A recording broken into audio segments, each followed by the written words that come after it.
Hello and welcome back to the Flat Chat. It's me, Callum, here. I'm here with Heggy, and this is the game week 13 review. I think is it 13? It's 13. It's 13. Yes, I got it right. It's quite a guess, isn't it? Every week. Of course, we are reviewing the games of the weekend. There were 9 games this weekend. Obviously, the 10th will be played on the Monday night.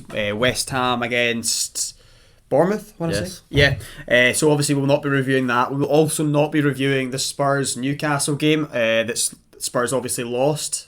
Have to mention that because we did do a full match review yesterday on that. It was the biggest game of the weekend. It was the 4:30 kickoff. But one word, as I said already, great result. Made my weekend a little bit better as an Arsenal fan. So yeah, without further ado, we'll get on to the first game of the weekend. A big game. Big game back in the day anyway. Yeah. They were title rivals back in the 70s or 80s.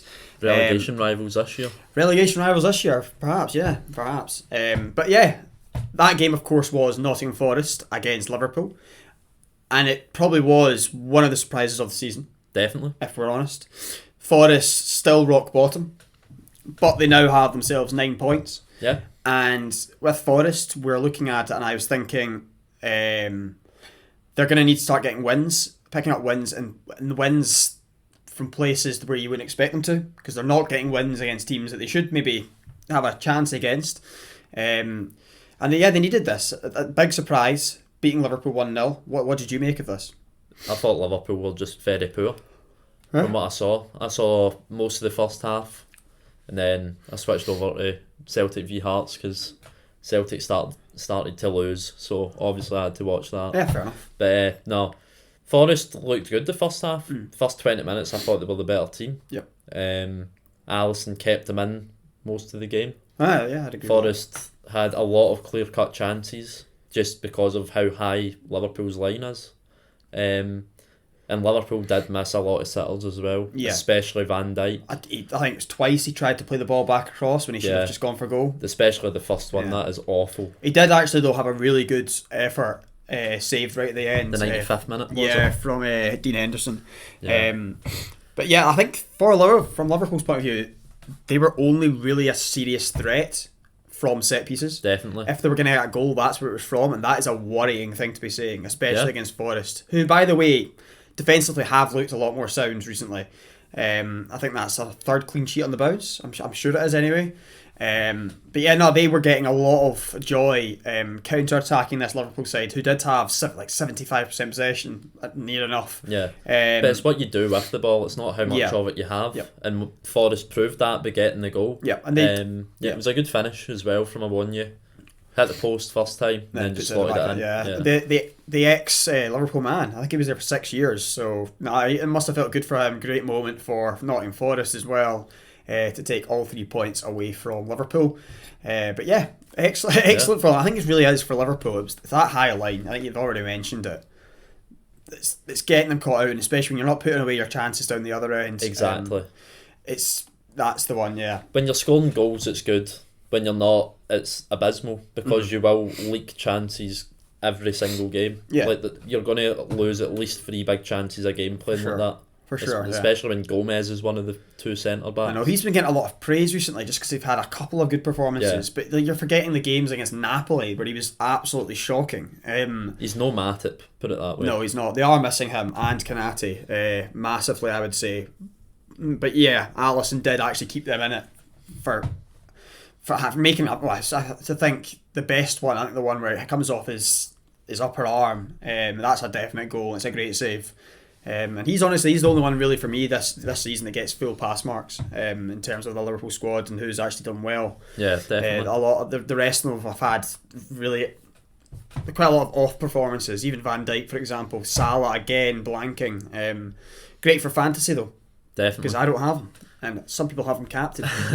Jacob, calling him out. But yeah, no, good result. Yep. For Forest, bad result for Liverpool. Next game, Everton against Palace. Oh yeah, a mid-table clash. Yep. Maybe not where we expected both teams to be. How so? At the start of the season, we expected Everton to be a bit further down. Uh-huh. They're picking up points now. Oh, for sure, yeah. Yeah, big win 3-0 Very against big one. Palace. I was not expecting this. I was not No. expecting Everton to score more than one goal, because that seems to be the theme this year. Well, I predicted them to score 0 again. Yeah. Maybe I don't next week. I think you have to give them a go. Yeah.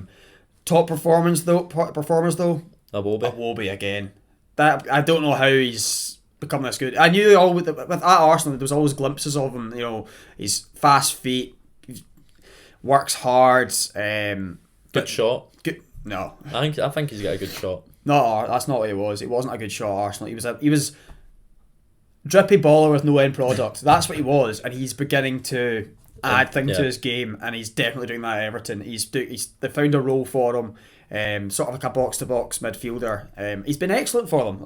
He's been one of the key components to this Everton side, along with their sturdy backline with Cody and Tarkovsky in there. Yep. Another shout out, I sort of heard Everton fans giving a little bit of praise to Mikalenko, the left back. He's starting to come onto a game now as well. I think Lampard, the pieces are starting to fit in for Lampard. And I'm not going to lie, they're a much more likeable side without Richarlison. I'm going to be honest, I think they are. Any team in the world's more likeable when Yeah. he leaves, let's be frank. Yeah. But another clean sheet, as you said. But I think maybe the most key player for them is Calvert-Lewin. His Coming first back in. game back, Yeah, he he gets a scored goal. 3 goals. Yeah. He got his first goal was pretty good actually. The way he has to do better though. Terrible. He gets bullied, and Calvert-Lewin just puts it by him and slots it in. Yeah. But I think when they've got the focal point up front of the donkey, they just look as though they've got an added threat in the air. Yeah. Can hold the ball up. Bring players in. Yeah, when Gordon was playing up there, you had none of that whatsoever. It was just Even all in Goldby. behind. Yeah. No, fair enough. No, they've been great. But on Palace, quickly, Poor result. poor result. It is a poor result, especially after getting that great comeback win last week against Wolves. Zaha having scraps with folk as well, what you love to see. On Gahey as well, I think that was really poor from him. I'm going to be honest, I think he's overrated. I think that Anderson is a better centre half than him. I agree.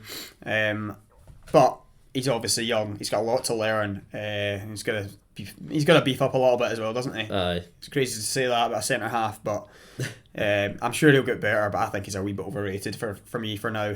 But yeah, I think bad day for them. Yeah, definitely. That day, and that means Everton do leapfrog them in the table. Who would have thought it? Everton in 11th, Lampard flying high. Yeah. But they're both teams that I think will be safe at the end of the season. I think we can say that now about Everton. I think this team look good enough to avoid relegation. I would say that about a lot of teams below them as well, though. I'm struggling to pick 3 out that's going to go down. I think Wolves are the big contenders to go down, based on how poorly they're playing, getting goals, 5 goals. But I'm Abysmal. sure we'll talk about that very, very soon and move on to them. They're the only team for me though that've been really poor. Yeah. Right, so we'll move on now to City, who have played Brighton at the Etihad, finished 3-1 to Man City. Big result for Man City because Brighton are a good side. Maybe not so much under De Zerbi though. The Potter ball still in effect, a wee bit, yeah. but they're still not finishing chances. That's very true. But to be fair to them, Trossard's goal was very good. Yeah, very definitely. good. But again, we're maybe going to question Ederson because it's near post. He maybe has to do better. But then again, he's not meant to be the best shot stopper in the world. It's what he can do with his feet. Definitely. And we did get a wee glimpse of that, didn't we, today? Yeah, his assist. Yeah. Haaland, again, unbelievable. Very good. Takes the ball down well, ball over the top, and then I think almost bullies, I think it's Webster, puts it into an empty net. Do you think it's a foul? No. They did check it in VAR. Yeah, no, it's not a foul. Yeah, for me it's not either. I think we talked about this in the Newcastle game. I think we're getting to that phase where we're wanting to try and give as many goals as possible. Stop looking for ways to chop goals off when it's unnecessary, when it's 50-50. I think we need to be 100%. That's what I think anyway, unless it's against Arsenal. But no, yeah. And he's second goal penalty. Ridiculous. How convincing was that? Very convincing. It's like the whistle goes and he doesn't give the goalkeeper any time to think. He's just, I'm off, and he just blasts the ball into the net. It's one of the hardest hit penalties I've ever seen. Very it's good. ridiculous. It's very and then good. the star man, for Man City with the third goal. Oh, he is such a top player, isn't he? Definitely the best player in the league right now. Definitely. And Haaland is in the same team as him. It's cheating. It is cheating having those two together in the same team. An incredible player. What a finish. Yeah. As it reminds me a wee bit of, I think it was Bruno Fernandes's goal a couple of years ago, where he kind of lobs the keeper almost. Yeah. Great goal, great player, and he's definitely made the Gerrard Lampard Scholes debate a wee bit more interesting, because you definitely slot him in that conversation. 100%. It has to be in there. Yeah, for sure. But yeah, good result for them. Definitely. On to potentially the game of the weekend, the 5:30 on Saturday night, Chelsea Man United finished 1-1. An expected result maybe. Going on past results between the two teams. 7 draws now out of the last 10 in the league. That's ridiculous. Yeah, a last minute winner, not winner. I was nearly Harry Kane there. It did feel like one. Yeah, last minute equaliser from Casemiro. Lovely header, but I think they were the better team, Man United. Yeah, I think they continued on from where they left off on Wednesday night against Spurs. Just high press. It's like you're starting to now see what Ten Hag wants to do. And obviously there's a lot of talking points for this game. Ronaldo obviously being one. We are going to mention him. But we'll try and avoid that for now and talk about how they were the better team. They were the better team to the point where I keep thinking it's still Tuchel. Potter rightly made a change in the 37th minute. Yeah, you love to see that when a manager can admit he was wrong with the setup. And Unlike some, but we won't get to that. Watch a video yesterday. Antonio Conte. Yeah. He changed it up from 5 at the back to 4. They were getting overrun in midfield. He slotted Kovacic in. He took Cucurella off, which the commentary team said, and I agree with. He's took him off because he knows him the best, and he thinks maybe he can take it the best here. Because I think he's better than Chilwell. So I would have took Chilwell off personally. But it definitely worked. They started to play better. They started to get a bit more of the ball and create some chances. But I still think on the run of play in the first half, Man United definitely deserved at least a point in this one.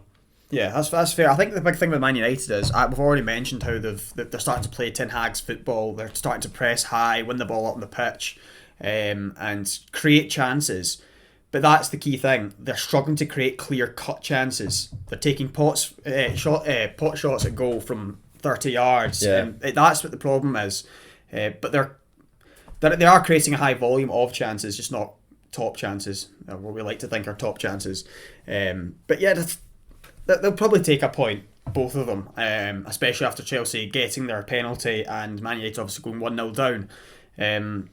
It was a clear penalty for me as well. I know there was a bit of talk in the studio saying maybe not, but he's all over him. It's silly for McTominay. Just on the park as well. Yeah, you're giving like maybe it's not a clear penalty, but you're giving the referee a decision there. Yeah. He can give that, and you shouldn't have any complaints. Definitely. I think even Mark Goldberg's talked about it and saying it's one of those ones where every single game that happens and you don't see a penalty given.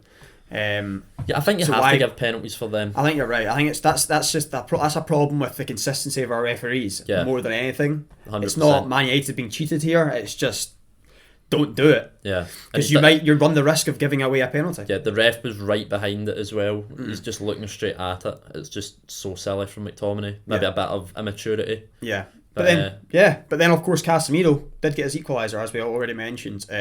Probably man of the match. Potentially Martinez as well. Yeah. Played well. I think they two are the only two shouts you can really give in this game. Yeah, fair enough. But of course there is a lot of sad news from Man United's point of view. Varane did come off injured. It looked a sore one. He looked like he was trying to cover up the tears, because that might be him thinking he's missing the World Cup. I don't know how severe it is. Maybe it's not as bad as he thought. But when you've played the game for as long as he has, you start to know your body. Definitely.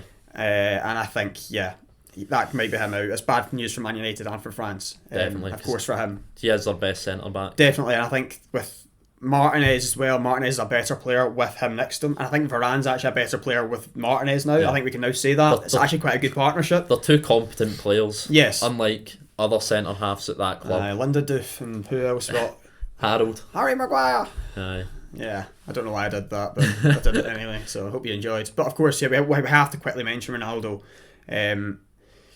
Didn't missing make out the the game. squad. Yeah, didn't make the squad, but we knew that was going to be the case. Yep. Training with the youngsters or Yeah. on his own, whatever. It's deserved. It's the right move from Ten Hag. He's making it about himself.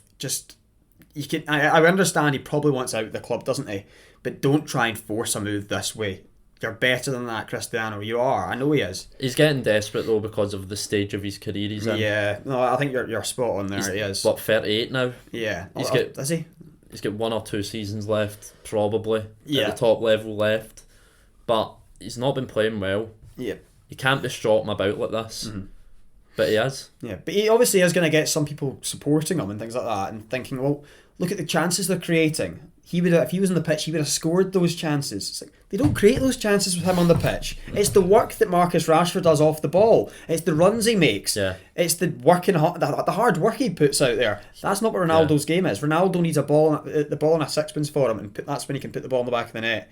That's the way he is now, and it's not. I don't think he's the kind of player that's going to work in this Ten Hag system. And he's probably right that he does need to get out the door. Yeah.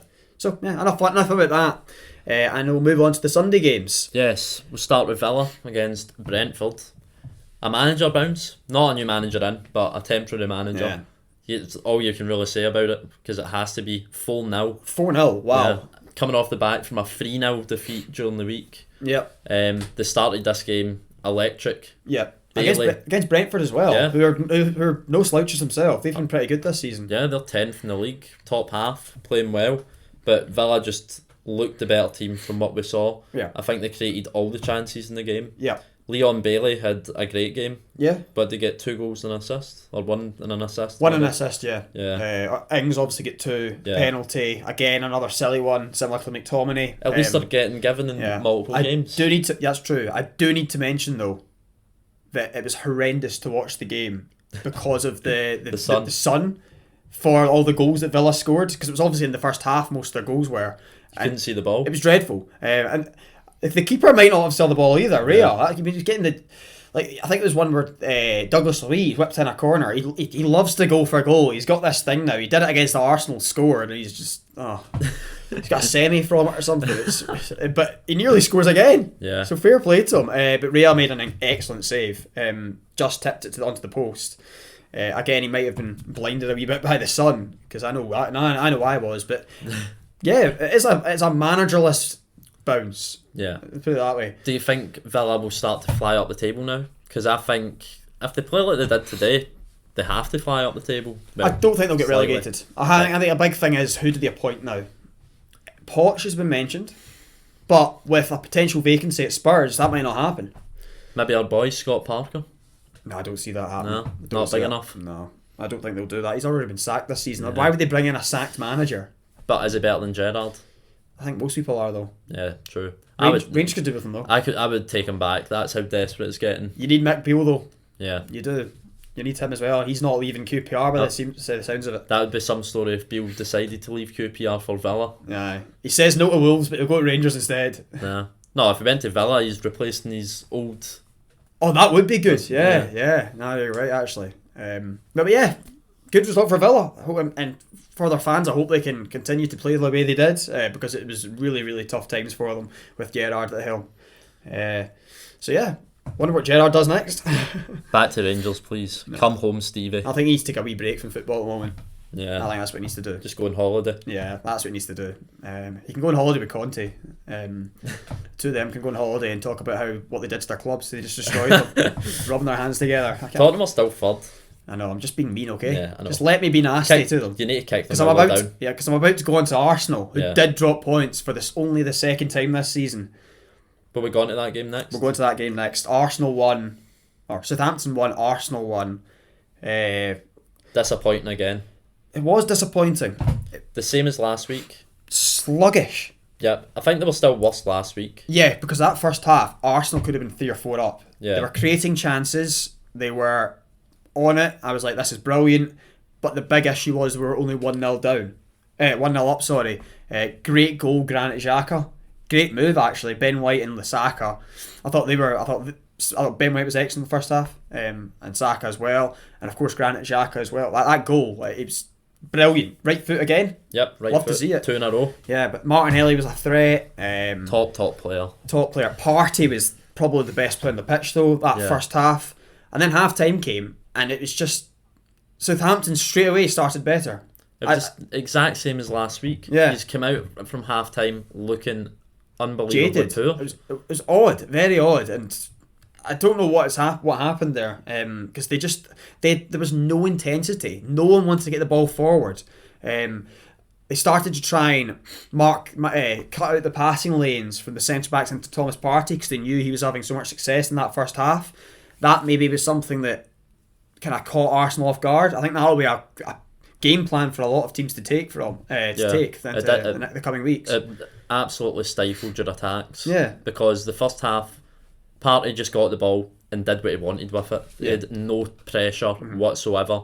And when he has that time, he looks like one of the best defensive mids in the world. Yeah. But he looked average the second half when he was put under a bit of pressure. I think...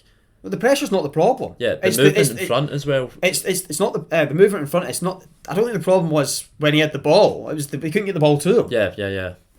The movement in front though as well. We'll touch on that. There was none of that the second half. Yeah, I just all stopped. Just stood still. Jesus wasn't making runs in behind. Martinelli wasn't making runs in behind or coming short like he was in the first half. Yeah. Saka didn't get much of the ball the second half. Was there any clear-cut chances? Jesus missed one with his left foot. Jesus, I think he got behind a couple of times and they managed to get a block in before he actually got the shot off. Good defending a couple of times, putting him on his weaker foot. Yeah. But you expect the top players to finish those chances. For sure. Like you would expect Kane to finish it. Yeah, I think you're right. You definitely would. And that's what Jesus has come into... He's needing a goal. Yeah, it started in fire. The stuff he does off the ball is excellent. Yeah, he really, really, really good. He lets the other players around him, play with more confidence. You did notice that in the first half, but honestly, it was just that second half. It was just I don't really understand what happened there. I think Jesus' biggest positive is it makes everyone else look good. Yeah, I think his link-up play is one of the best in the league at striker. But he's finishing maybe not so much. Yeah. But you can't have everything in a player. No, not unless you're Haaland. Yeah. That man. Ridiculous. But you've still got to play him twice. You've got that to look forward to. I know. I think Saliba bullies him though. I don't know. Saliba was poor today. He was, yeah. He had a couple of dodgy passes. Yeah. I think Gabriel was the better of the two. I think Gabriel was actually really good today. Yeah. He had to put in a performance like that because he's been your worst player this season, undoubtedly. He was one of our best players today because of how poor the second half was from all the attacking players. Nothing from them. Nothing. But yeah, 1-1. Didn't lose the game. We still are top of the table by 2 points. You still gained points though on Tottenham and Liverpool. And United. Well, not and United Chelsea, but I mean, you stayed the same. Yeah. Aye, that's the thing. This was, I think you said it to me earlier, this was the week to drop points. Yes. Because everyone else did, bar City. And I'm going to be honest, I still don't believe we're going to win the league. Man City will. There's no point even think you're going to win the league. Just try and finish second. Yeah, it's pointless. Man City are just going to win every game. Yeah. I reckon they're going to run now. Yeah. They're going to run now. Yeah. But on to two teams that aren't in the top 4 race. We're going to Wolves against Leicester. Yeah. Finished 4-0 to Leicester.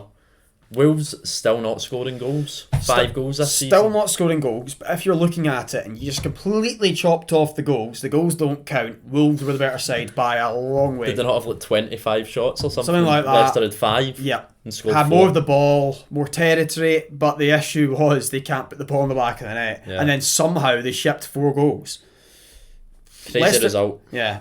Unbelievable finish from Tielemans though. Goal of the season so far. Do you know what? It's one of those ones that I really like because it's hitting off the post, the noise it makes. Everything about it. People are talking about the Almiron one. I prefer that goal. I really do. It's my sort of goal. I'd love to score that. Yeah. Love to score that. Leicester. They needed that. They really needed that. 2 wins in a row now. Yeah. Starting to pick up the points. Another team that I don't think will get relegated, but are in the mix now. Yeah. they've just got too much class I in think so. midfield with Tielemans, with Ndidi, with Maddison. Yep. Especially Maddison. Barnes as well, even out the wing. You think he's still an excellent player. He's starting to fulfil his potential. He's looked to. a really good player for a few years now, but he's starting to get the goals now, which he was missing in the past. And Vardy as well, still popping up with a goal here and there, and he's 35. I'm not gonna lie, it was a brilliant celebration. Telling the Wolves fans they smell. Great part. I've got a lot of time for that. So they are. A lot of time for that. It has to be in FIFA next year. Oh, it has to be. Brilliant. Yeah. That's very good. Yeah, I think it should be. Imagine the rage of losing a 90th minute winner in foot champs and they call you smelling. Oh my god, you heard me raging through there. Yeah. It's just, I was just playing bad FIFA and I was losing it. I was like, this is a different game to the game I played the other day. I could not believe what was going on. But yeah, no, Leicester moved out the relegation zone. Wolves still in it. Yeah. Final game for this episode. Aaron's team, Leeds. Another loss. They lost to Fulham 3-2. One of the games of the weekend, potentially. Fulham, 7th place still. They are flying. 2 Very wins in a row. 18 points are on. Unprecedented. I did not expect this at all from Fulham. I did expect them to actually stay up. Yep. I think they will move back down the table. I don't think they'll end up 7th. No. I think they will finish anywhere between 10th and 15th. Yeah. It's a big amount there. I'm not really, pinning them down. But I do think they will avoid relegation quite easily this year. Yeah. I think the top 7's definitely going to be set when Liverpool leapfrog Fulham. Is that because you're talking about Newcastle being in there now? Yeah. Yeah, because they obviously are 4th. Yeah. Fair enough. But from 8th downwards, if you include Fulham in that, could Anyone's finish game. Anyone. Yeah, anyone's game. Even the teams in the relegation zone. Yeah. I think even with Forest obviously getting a win this week. But yeah, we'll quickly talk about Fulham and Leeds, of course. 4 losses in a row for Leeds. Not good for Leeds, and they're actually playing all right. They're creating chances. Bamford, I know, missed a big chance. Yeah. He's not looked the same since he came back from that injury. No. Aronson had a good game again. Yeah. But they just leaked too many goals as well. That's 3 goals today at home to Fulham. You just can't do that against rivals. Well, they are similar level, aren't they? Yeah, but Leeds, of course, are 18th. Yeah. That's them in the relegation zone after a really strong start. Yeah. Really strong. They were something. I think they were at one point, I'm sure. Yeah, they were up there, but now obviously they're really struggling, and Jesse Marsh is in a lot of trouble. Do you think they're in free fall? I And does think Marsh so. get the sack? I think they're now moving into the area where you're thinking they might be one of the favourites to go down. Do you Which think? is crazy to say after the start they made. Do you think Marsh will be the next manager sacked in the league? Or Conte? No, I'm going to be honest. I'm going to take bias to say I think that Jesse Marsh is probably the most likely to go next. That's what I would say. I think he's not got the credit in the bank that Bielsa had. I know he did keep them up, but not for me. I think he'll end up going. It's a shame because I quite like the guy. I think he's funny. Yeah, I didn't like him until the video of Sinisterra joining came out. And I loved that video. It made me like Jesse Marsh as a guy. Fair enough. Hate to see it. I love hating things that Aaron loves. Aye, well, Aaron obviously won't be having a good time out though. No. But at least his Celtic won though. Yeah. So, but yeah, that's obviously us. Our review of the games this weekend. Of course, leave us a like if you've liked the video. Leave us a comment as well. That'd be great to hear from you. And yeah, thank you for listening.